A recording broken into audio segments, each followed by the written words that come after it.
Você está falando uma coisa que para mim é muito importante, que é o conhecimento. Eu acho que eu acredito que todas as áreas, o conhecimento é fundamental para que a gente possa crescer, Sim. evoluir, se transformar, transmutar. E em relação à fé e às religiões, enfim, ou filosofias, o conhecimento é fundamental também. E a formação, ela dá clareza para quem está lá. Sim. Né? Então, a pessoa entender o que acontece é importante. Eu sempre fui uma pessoa que eu quis entender as coisas, né? Não para questionar, não, entender mesmo, Para porque fazer eu estou sentido aqui, para você.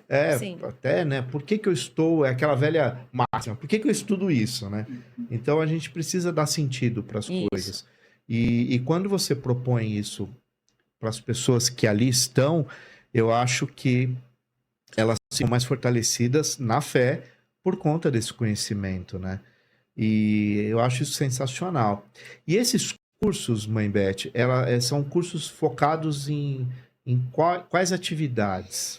Então, o primeiro curso, eu demorei os 2 primeiros anos para montar a primeira apostila, Tá, voltada pra Umbanda. tá. Então, Sempre voltado para Umbanda. esse primeiro curso chamava-se, Módulo 1 Básico de Umbanda. Tá, Então eu começava desde a história da Umbanda, então eu sigo a, a história do Zélio de Moraes, né? Eu continuo nessa vertente, embora muitos outros umbandistas seguem outra, mas eu sigo essa, né? De que vem lá com o Zélio de Moraes. Então eu conto a história da Umbanda, falo sobre as ramificações. A Umbanda é uma religião muito rica, ela tem um pouco de várias é, coisas, né? Então ela tem um ramo que vem da África, ela tem outro ramo indígena, ela tem uma parte kardecista, ela tem coisas católicas, ela tem coisas também orientais, então é preciso a pessoa entender que dentro da Umbanda existem várias culturas,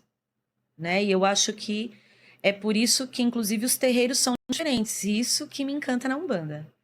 Eu acho que o dia que alguém quiser padronizar a Umbanda, ela vai perder totalmente o seu encanto, porque cada terreiro é um terreiro, cada dirigente é um dirigente, cada guia, cada mentor daquela casa também é um espírito que teve uma existência tem diferente. uma característica, né? Então, o terreiro vai ser diferente. Então, por exemplo, no meu caso, o meu caboclo, ele puxa muito as coisas para o lado indígena. Então, eu tenho muitas coisas voltado por uma coisa xamânica, por uma pagelança, por curas com ervas, né? Mas, por exemplo, eu conheço terreiros que têm um modo católico muito forte, por exemplo, que nem trabalha na quaresma. É, Que isso não tem nada a ver com a Umbanda, mas tem a ver com a Igreja Católica, por sim. exemplo. Então, eu explico isso. Explico sobre os orixás, sobre as linhas de trabalho da Umbanda, os guardiões, que é sempre um grande mito, né? Falar de Exu e É, Pombagira, é, nossa, o pessoal só quer fazer o curso para saber isso. Fala um pouquinho sobre os elementos que a gente trabalha no trabalho e as seguranças do trabalho, tá. né, de uma casa. Então, esse era o básico. Então, 2 anos após a casa ser aberta, eu comecei a ministrar esse curso para os filhos da casa. Tá. Depois isso foi aberto para os de fora, sempre sob a orientação do meu caboclo, que é o Caboclo Sete Pedreiras. Aí eu comecei a dar workshop, que eu sou apaixonada por ervas. Eu amo ervas, amo, faço tudo de ervas. Eu É, tenho uma empresa que faz produtos só de ervas, eu adoro. E aí eu comecei a dar workshop de ervas. E não necessariamente tem que ser na Umbanda. Você pode não ser umbandista, mas você pode fazer um chá calmante, sim. você pode fazer um banho, porque a erva independe da sua fé, ela tem a sua força É natural. independente. Ela tem uma força da natureza. Então, Uhum. você acreditando ou não, eu posso te dar um banho e falar é de Ogum. Você fala quem é Ogum. Não importa nem quem é Ogum para você, mas essas ervas vão te As fazer bem. propriedades, né? É um banho de Sim. força, entende? Aí eu comecei a dar workshop de ervas. Depois eu fui me aprofundar mais nos cristais, porque eu tinha uma entidade que me cobrava muito. Aí depois eu comecei a dar de cristais, que é a segunda paixão. Então, Mas, primeiro ervas, depois depois os o cristal. cristais.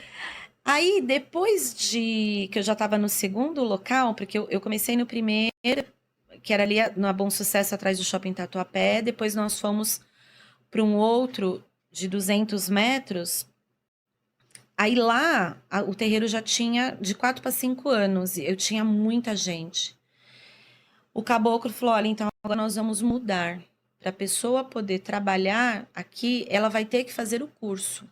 Aí esse curso passou a ser um curso obrigatório Para poder trabalhar na para a casa. pessoa trabalhar na casa. Aí para mim foi um divisor de águas, porque eu preparar a pessoa antes dela entrar, nossa, me livrou assim De muitos problemas. muito estresse.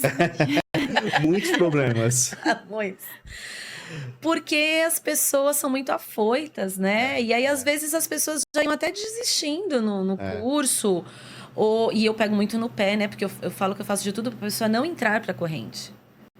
Porque eu acho que a pessoa tem que entender que é um compromisso sério, né? Sim. Então, eu torturo mesmo. Então, tinha prova, tem até hoje, né? Da prova, tinha que tirar nota. Então, era assim um negócio, né? Formação mesmo. Nossa. Mas era um curso, assim, básico. E assim foi até a pandemia. Tá. Aí, depois da pandemia, tudo ficou muito complicado. Aí, eu tinha uma turma, né, correndo uma turma.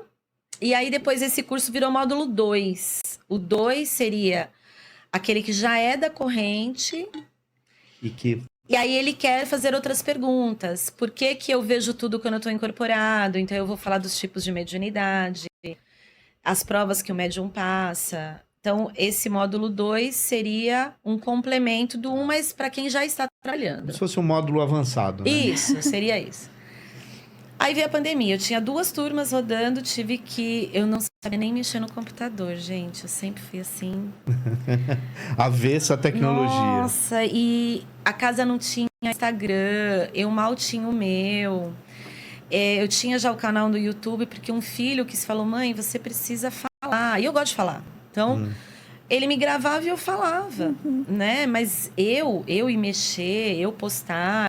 E eu achava que não tinha que postar, senão as pessoas achavam que eu ia estar querendo me aparecer. Eu tinha essa visão, assim, né? Até a pandemia. A pandemia mudou tudo. Mudou tudo. Aí a pandemia me mostrou que, assim, as pessoas querem te ver. As pessoas querem o que você faz. A gente faz muito trabalho social. Então, assim, eu não gostava que tirava foto, porque eu achava que a pessoa ia achar que eu estava me aparecendo, porque eu estava entregando um alimento, por exemplo. Mas eu percebi que, assim, as pessoas queriam ver porque elas também queriam ajudar. E aí, foi mudando. Aí, esses cursos ficaram online no período da pandemia. E eu tinha uma corrente de mais de 100 pessoas para conduzir, cada um na sua casa, não tinha o que fazer. E aluguel para pagar, e conta para pagar. Aí a gente fazia rifas entre a gente, né, se virava.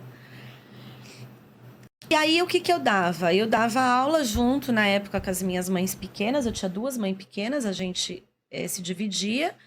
E nós dávamos aulas sobre o trabalho. Então, por exemplo, o trabalho era de cura com caboclo. A gente falava de elementos de cura, de ervas de cura, E aí, hoje, isso virou outro curso. Tá. Então, aquilo que nasce por uma necessidade. Então, hoje eu dou assim. Segunda-feira à noite, eu dou aula para as pessoas da corrente, online.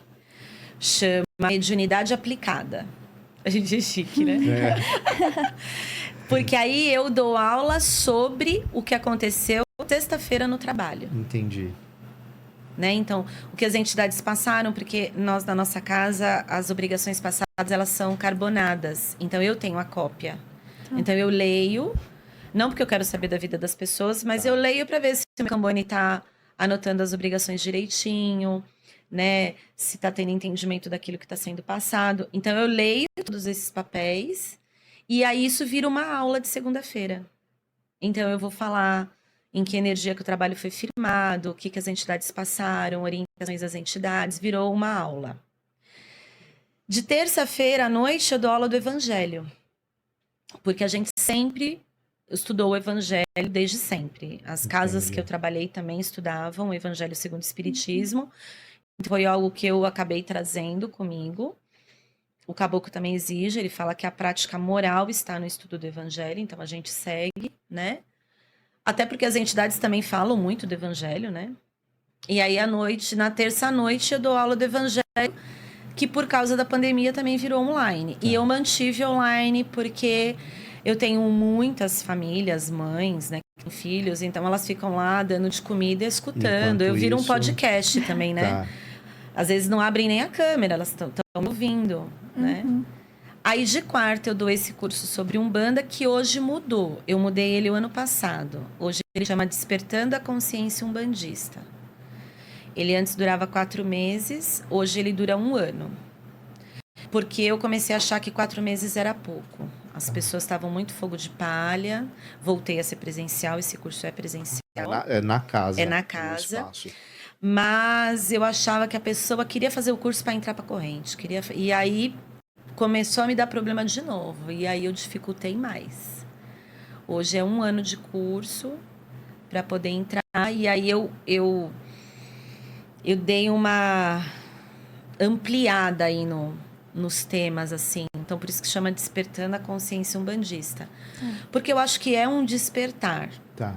Eu não acho que tem que ser uma coisa que... Eu até gostaria de falar isso aqui. Eu acho que a Umbanda está muito na moda ultimamente. E isso me preocupa. Eu não sei se estar na moda é uma coisa boa. Precisa ter muita responsabilidade para ter um espaço, né? Uma Porque, casa. assim, às vezes você tá na moda e tem coisas muito bacanas e tem coisas que, tipo, não tem nada a ver. Que é alguém que vai na onda da moda e deturpa, entende? A Então, essência, né? e aí eu me preocupo muito com isso, porque eu acho que eu tenho responsabilidade nisso. A minha responsabilidade não é só em dirigir e conduzir uma pessoa na sua mediunidade, mas eu tenho que trazer essa consciência, né? Que eu não sei se eu chamaria de consciência religiosa, é uma consciência moral, humana, né? Porque a gente lida com pessoas, as pessoas Sim. nos procuram para resolver problemas. Aí você fala, mas é a entidade que está falando, então, mas o médium não deixa de estar ali. A entidade não faz o trabalho dela sozinha. Se você não Claro. se preparou para um trabalho, a entidade pode ser incrível, toda ação, mas você tem que estar bem. Senão você pode colocar em risco aí um atendimento, por exemplo.